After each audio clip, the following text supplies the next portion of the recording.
12 Oktober, Roy Suryo siap jalani sidang perdana kasus meme stupa mirip Jokowi di PN Jakbar.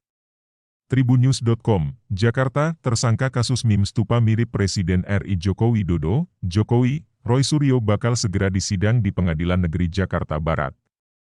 Persidangan perdana Roy Suryo bakal dilakukan pada pekan depan, Rabu, 12 Oktober 2022, mendatang.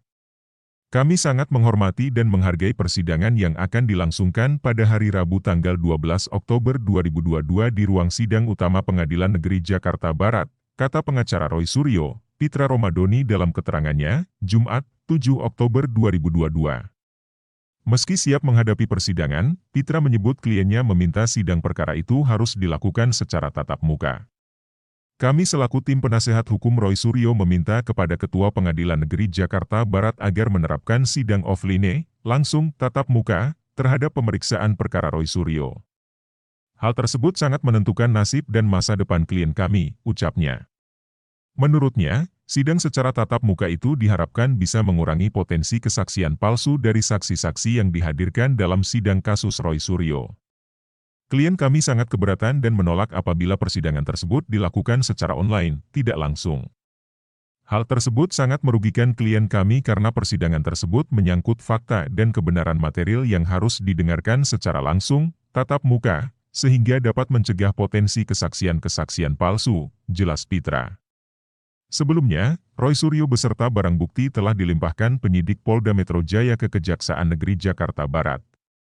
Sambil menunggu diadili, Ex-Menteri Pemuda dan Olahraga, Menpora, ini ditahan jaksa selama 20 hari di rumah tahanan, Rutan, Salemba sesuai dengan prosedur yang berlaku.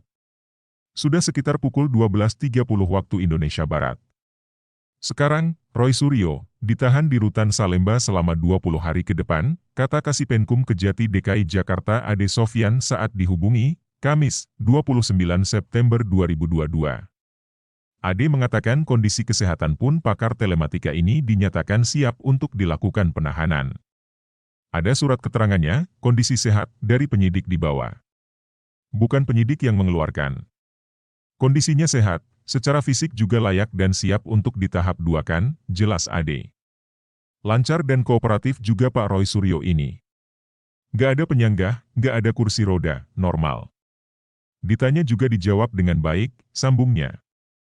Lebih lanjut Ade mengatakan saat ini pihaknya turut menyiapkan berkas untuk diserahkan ke pengadilan. Dalam waktu dekat kasus penistaan agama dengan tersangka Roy Suryo akan disidangkan.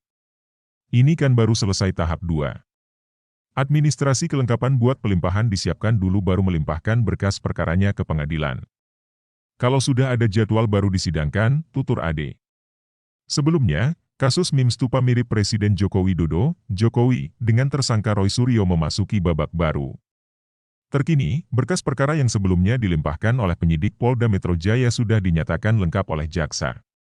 Berkas sudah dinyatakan lengkap sejak tanggal 28 September kemarin, kata Kasipenkum Kejati DKI Ade Sofyan saat dihubungi, Kamis, 29 September 2022. Secara prosedur, tersangka dan barang bukti bakal diserahkan ke kejaksaan setelah berkas perkaranya dinyatakan lengkap. Rencananya, Ex-Menteri Pemuda dan Olahraga, Menpor, beserta barang buktinya itu akan diserahkan ke Kejaksaan Negeri Jakarta Barat, Kamis, 29 September 2022, sekira pukul 14 waktu Indonesia Barat. Kalau sesuai rencana teman-teman dari Polda Metro Jaya melakukan tahap 2 di Kejari Jakbar. Jadi tersangka dan barang bukti diserahkan ke sana, tutur Ade. Roy Suryo resmi ditahan.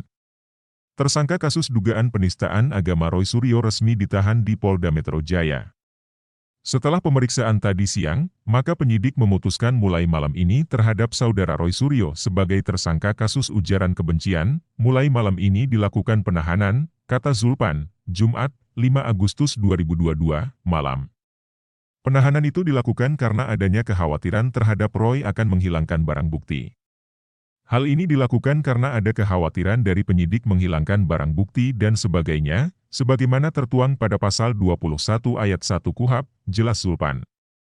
Zulpan menuturkan pihaknya juga menyita sejumlah barang bukti yang diantaranya akun Twitter Kremtro Suryo 2 hingga ponsel milik Roy Suryo. Kemudian beberapa barang bukti yang disita mulai malam ini terkait tindak pidana ini diantaranya adalah akun Twitter Saudara Roy Suryo, handphone Saudara Roy Suryo, dan handphone dari saksi atas nama Ade Suhendrawan, jelas Sulpan.